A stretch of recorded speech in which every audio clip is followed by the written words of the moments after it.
Good morning, guys. Welcome to my channel. This is ज्योति. मैंने अभी नया वीडियो बनाना start किया है, तो अगर मेरी कुछ फॉल्ट हो जाती है तो आप मुझे माफ़ करना. बाकी प्रिपेयर फॉर RBI एंड मैं बाकी बैंक के एग्ज़ाम्स के फॉर्म भी भरती हूँ.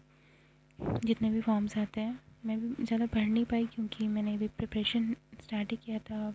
लगभग 1 साल भी ठीक से नहीं हुआ है अभी, और मैंने इसी साल फॉर्म्स भी भरने स्टार्ट किए. तो मैंने कुछ फॉर्म्स से भरे थे जिसमें थोड़ा सा मुझे कॉन्फिडेंस था कि हाँ ये में भी बेटर जाए. तो मैंने क्लर्क्स के फॉर्म भी भरे थे. PO वाले में मेरे एज ही नहीं ले पा रहे थे, तो मेरा फॉर्म ही नहीं भराया.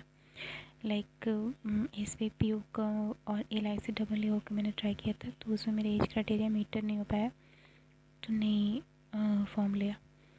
तो क्लर्क्स के फॉर्म भरे थे. IBPS क्लर्क का एग्ज़ाम दिया था, इसका रिज़ल्ट भी आया था. तो उसमें मैं 7.75 मार्क्स से रह गई. 7.5 मार्क्स से, लाइक पूरे 8 नंबर से भी नहीं. तो मुझे बुरा लगा, but it's okay. I can take it as a motivation कि मैं थोड़ा इम्प्रूव कर लूँ, तो शायद पेपर हो जाए. जब मैं सारे फॉर्म्स पढ़ना स्टार्ट करूँगी तो अच्छे जाए एग्ज़ाम्स, शायद आई विल ट्राई. बाकी मैंने सब्सक्रिप्शन तो ले रखा है मैम का, मतलब निमिषा मैम के, और बाकी सारे सर का भी जिस प्लेटफॉर्म पे पढ़ाती हैं ES ऑफिसर पे. तो मैं उनको सर से रीजनिंग, आशीष सर से मैथ एंड कुछ सर से करंट अफेयर्स से मैं क्लाउड से भी करती हूँ कभी कभी. वो प्रिसाइज होते हैं, बहुत लंबा लेक्चर नहीं होता. सर के लेक्चर बहुत लंबे होते हैं बट डिटेल में होते हैं. वो भी बुरे नहीं हैं, वो भी बहुत अच्छे से पढ़ाते हैं, तो वो भी समझ में आता है. बट वो बहुत टाइम टेकिंग कभी कभी होता है. तो कभी कोई एग्ज़ाम पास आ गया तो मैं अफेयर्स क्लाउड का देख लेती हूँ ताकि मिस ना हो एटलीस्ट न्यूज़. बाकी दिन तो मैं उन्हीं का करती हूँ. और फिर निमिषा के परफेक्शन क्लासेस तो आप लोगों को पता ही होंगे कितने अच्छे होते हैं. ग्रामर ग्रंथ ये सब मैंने किया है.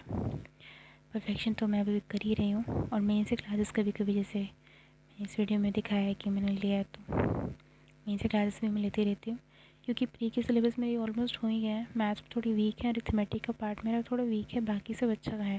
बाकी मेरी स्पीड्स में कमी आती है, बाकी किसी चीज़ में नहीं. तो मैं वही स्पीड पे काम करती हूँ, और प्रैक्टिस के लिए वही मैं सेक्शन मार्क प्रेफर करती हूँ क्योंकि उसमें आप क्वेश्चन भी है, टाइमर भी चल रहा है, बिल्कुल एग्ज़ाम ओरिएंटेड है. तो that is the best for me do that. Break में मेरा वही है, कभी ड्राइंग कर लिया, कभी फैमिली से बातचीत हो गई, कभी कोई वीडियो देख लिया. नॉर्मल एक्सपीरियंस से क्या ही ब्रेक होते हैं. अभी पढ़ना है, प्रिपरेशन करना है, तो बीच में बोरिंग ही होती है. लेकिन अब पढ़ाई चीज़ है boring, but this is what is important, right? Boredom is not a curse, so I enjoy that also. अब थोड़ा ब्रेक ले लो, फिर पढ़ो. जब तक प्रिपरेशन फेज में I will have to get comfortable with the boredom. उससे भाग नहीं सकते. और मार्क्स आने लगते हैं तो फिर वो बोरियत भी अच्छी लगने लगती है कि चलो पढ़ के मार्क्स आ रहे हैं, तो नंबर बढ़ने लगते कि कैसे भी करके कुछ कर लूँ कि अगले मॉक में 1 नंबर 2 नंबर और बढ़ जाए. अभी तो खैर मेरे उतने अच्छे नंबर नहीं आ रहे हैं. रीजनिंग में 40 में से मैं हार्डली 33 क्वेश्चन कर पा रही हूँ. मैथ्स में तो मत ही पूछो कितना ख़राब है. मैथ्स में मैं 22 भी टच कर लूँ तो मुझे लगता है अचीवमेंट है. मैं पहले 14-30 क्वेश्चन कर पाती थी, तो अभी बस थोड़ा इम्प्रूव हुआ है. अभी बहुत करना है. बाकी मेरे English is quite good examination के हिसाब से.